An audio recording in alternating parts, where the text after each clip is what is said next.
hello there everyone, and I thank you so much for tuning in to my garden adventures with me, Maria Young.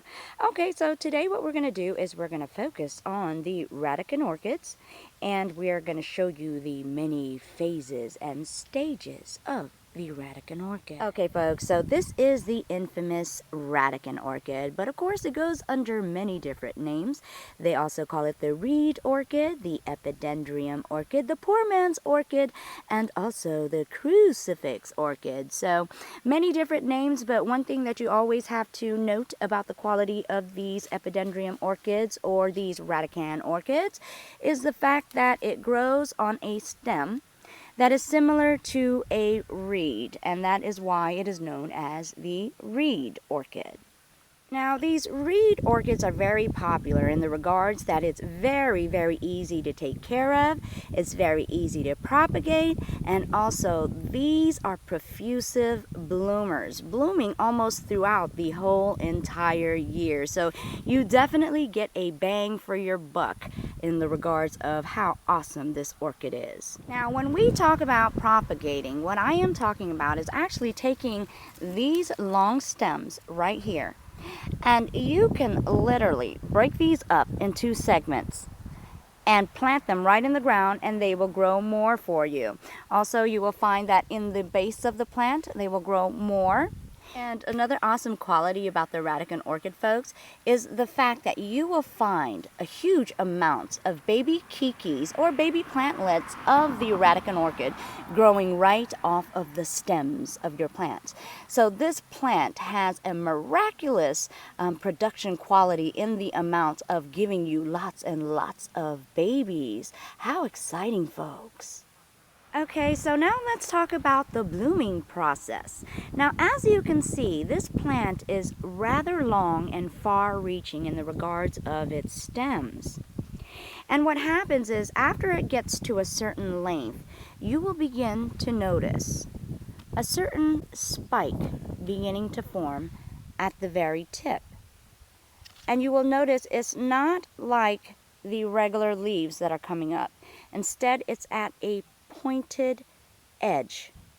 Now, what will begin to happen afterwards is you'll notice that that tip will grow longer and longer and longer and longer until one day you will discover something very peculiar coming up from that same tip. And what you will notice is that it will appear to be a tiny, tiny cluster of spikes. And what that is are individual blooms of the Radicand Orchid.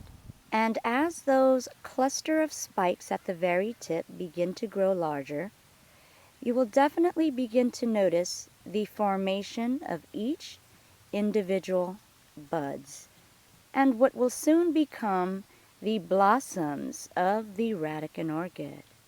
And those tiny formations will become larger and larger and larger, and as you can see, the shape of the blossom actually beginning to get to a point where it's almost ready to open.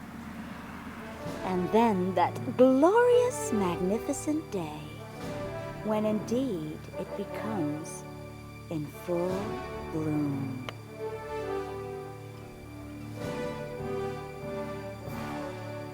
Now, once the blossoms have fallen off, what you will be left with is this long stem that appears to be null and void and perhaps even dead. But to your wondering surprise, if you look closely, you will find little buds starting to form.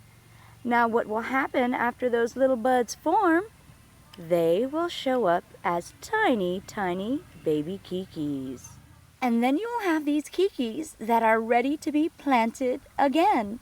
And thus begins the wondrous, amazing cycle of the Radicand Orchids. Okay, folks, I thank you guys so much for tuning in to my orchid adventures with these beautiful Radicand Orchids. Now, if you guys want to see some more videos, please be sure to subscribe. And if you want to comment or if you have a suggestion or a question, please be sure to post them and I will definitely reply to you. Love, love, love to hear from you guys. And make sure if you like this video, please give it a thumbs way up. This has been Maria Young with this great Radican adventure.